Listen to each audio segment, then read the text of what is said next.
Olá, aluno! Vamos comentar a prova da Polícia Federal relacionada à parte de agente administrativo. Meu nome é Henrique Sodré, sou professor de informática e vamos verificar os 6 itens que foram cobrados nesta prova. O nosso primeiro item, vamos aqui no slide, ele fala sobre o Linux. Então, o item 16. Ele fala, no ambiente Linux, é possível utilizar comandos para copiar arquivos de um diretório para um pendrive. Bom, o que nós precisamos lembrar? Que se o pendrive estiver devidamente montado, se o pendrive, então, estiver devidamente reconhecido, está montado, ok, a ideia é que realmente é possível copiar um arquivo para o pendrive. Por meio, por exemplo, de comandos. Então, dá uma olhadinha aqui no slide. Ele pergunta no item a respeito de comandos. Nós conhecemos, então, o comando cp. O comando cp você associa com copy. Então, eu posso copiar um arquivo para um local. Ok? Como, por exemplo, no caso, uma pasta, um local do pendrive. Portanto, esse item aqui, o item está certo. Tá bom? O gabarito desse item é certo. É um item considerado tranquilo. Muito bem, o nosso próximo item, o item 17, ele fala: no Windows não há possibilidade do usuário interagir com o sistema operacional por meio de uma tela de computador sensível ao toque. Então, o item está com gabarito também. O item está aqui com gabarito errado. Então, o gabarito da questão do item 16, certo, e da questão 17, errado. Por quê? Porque ele fala aqui que não há possibilidade do usuário interagir com o sistema por meio de uma tela de computador sensível ao toque. Então, no Windows 7, você tem a possibilidade de computador com tela sensível ao toque, certo? E o Windows 8, você tem ainda a novidade da questão de tablet. Então, você tem, além da tela sensível ao toque, você tem tablets que tem o Windows 8 e tem aquela interface que algumas pessoas chamam de Metro. Então, essa interface aqui que vocês estão vendo, onde eu tenho a possibilidade de trabalhar com toque, ok? Então, por meio de toque, eu poderia trabalhar a questão, por exemplo, de diminuir zoom, aumentar zoom, certo? Movimentar a tela. Muito bem, vamos então voltar para o item. Então, o item está errado por causa do não. Vamos para o próximo item, que é o item 18. Nas versões recentes do Mozilla Firefox, há um recurso que mantém um histórico de atualizações instaladas, no qual são mostrados detalhes como a data de instalação e o usuário que executou a operação. Então, olha só, existe esse recurso chamado, histórico de atualizações instaladas no Firefox? Existe. Se nós formos, então, ao Firefox, percebam que, por exemplo, por meio do menu Ferramentas, eu posso aqui no menu Ferramentas, Opções. Então, vamos fazer um zoom para que vocês possam enxergar melhor. Aqui, ó, Ferramentas, Opções. Venho aqui em Opções, vocês podem perceber que ele abre essa janela. Eu tenho aqui o botão Avançado. Dentro do botão Avançado, eu tenho aqui uma guia chamada Atualizações. Dentro dessa guia Atualizações, Histórico de atualizações. Clicando aqui, vocês podem perceber que tem a indicação de que nenhuma atualização está instalada. Bom, qual que é o detalhe que eu preciso que vocês lembrem? Vamos então diminuir aqui o zoom, vamos lá para a questão, mas antes eu preciso fazer uma consideração. Verificando em alguns computadores, verificando o Firefox, que apresenta então histórico de atualização, há a indicação de que tem uma atualização instalada e a data. Porém, não há indicação de que o usuário fez a instalação dessa atualização. Então, qual que é o detalhe? Vamos lá para o item. Ele fala o seguinte, que há um recurso no Firefox que mantém histórico de atualizações instaladas. Ok. No qual são mostrados detalhes. Ok. Como? Data de instalação. Então, data de instalação, ok, realmente aparece lá. Agora, o usuário que executou a operação, eu procurei, verifiquei em alguns computadores que tem lá o Firefox e nenhum eu vi a questão de usuário. Portanto, devido à questão de usuário, o gabarito que vamos colocar aqui é errado. Ok?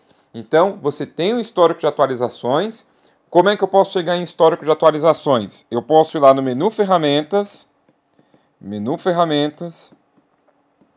Dentro do menu Ferramentas, eu posso ir em Opções. Dentro de Opções, eu vou lá em Avançado. E vamos continuar aqui, ó. Então, você tem aqui, ó, Avançado. Dentro de Avançado, você tem essa guia Atualizações. Então, vamos escrever aqui. Aí, você teria a guia Atualizações. Atualizações. Ok? Para que você possa memorizar. É uma questão já um pouco difícil, tá bom? Não tem o costume de aparecer em prova essa funcionalidade. Então, o aluno teria que saber essa ideia de que é possível visualizar o histórico de atualizações instaladas. Porém, essa questão de usuário é errado. Ok? Vamos para o próximo item. Então, no próximo item, o item 19, no Internet Explorer 10, por meio da opção Sites Sugeridos, o usuário pode registrar os sítios que considera mais importantes e recomendá-los aos seus amigos. Então, o item está errado. Por que o item está errado? Primeiro, existe o recurso Sites Sugeridos? Existe o recurso Sites Sugeridos. Se formos para o Internet Explorer, né, se formos abrir o Internet Explorer, o que vai acontecer? Você tem aqui o recurso no Internet Explorer. Você tem aqui o Internet Explorer. Você pode aqui em Favoritos. Dentro de Favoritos existe a opção de você ativar sites sugeridos. Ok? Então vamos fazer um zoom aqui, ó. Se você for aqui em Favoritos, dentro de Favoritos aqui embaixo, tem ativar sites sugeridos. Qual que é a ideia? A ideia é que a partir do histórico de navegação, o Internet Explorer seja capaz de sugerir sites com base no que você já visitou antes. Em resumo, é o Internet Explorer que sugere sites e não você que tem a opção de escolher algum tipo de site e, por exemplo, recomendar isso ao seu amigo. Portanto, o item está errado. Vamos verificar novamente o detalhe? Então, existe o recurso de sites sugeridos. Qual que é o erro do item? O usuário pode registrar os sítios que considera mais importante e recomendá-los aos seus amigos. Então, o usuário ele não pode registrar isso, tá? Não pode. E também não tem como recomendar, tá, esses sites a amigos. Portanto, o item está errado. Vamos aqui para a próxima questão, o item 20.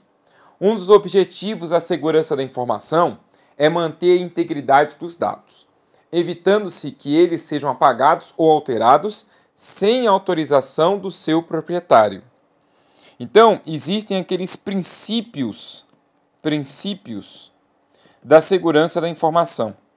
Princípios da segurança da informação. Nós temos disponibilidade, nós temos integridade, confidencialidade e autenticidade. O foco do item foi em relação à integridade. Integridade, a ideia é que a informação tem que estar completa, sem modificação.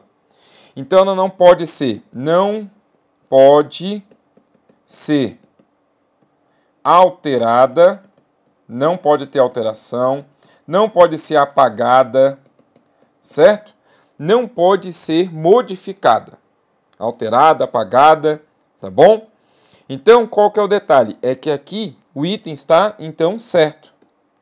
Ele fala assim, um dos objetivos da segurança da informação é manter, então, a integridade dos dados, evitando que eles sejam apagados ou alterados sem autorização do seu proprietário. Tá bom? Gabarito certo. Vamos, então, para o 21. Um arquivo sem conteúdo pode ser criado e armazenado no disco rígido de um computador desde que seja nomeado no momento da criação. Então, primeiro, é possível criar um arquivo sem conteúdo? Sim. Você vai para a sua área de trabalho. Na sua área de trabalho, vamos fazer aqui um zoom. Você pode clicar com o botão direito do mouse. Clicando com o botão direito do mouse, você pode perceber que tem a opção Novo. Indo aqui na opção Novo, eu posso criar uma nova pasta, posso criar um novo atalho, mas eu também posso criar algum arquivo. E esse arquivo que vai ser criado, vai ser um arquivo criado sem conteúdo.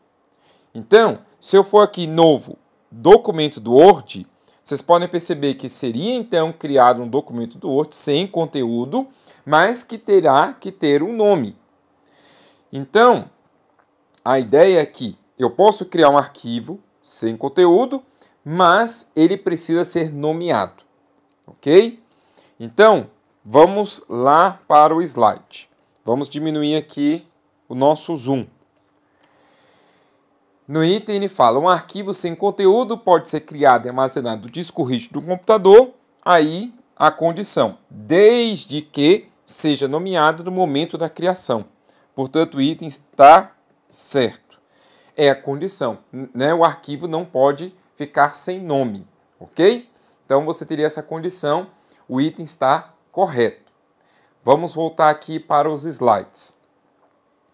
Percebam que é possível criar arquivos sem conteúdo, mas a condição é que ele tenha nome. Com isso, alunos, nós vamos finalizar, nós verificamos os 6 itens da prova. Espero que vocês tenham acertado as questões. Bons estudos, um abraço.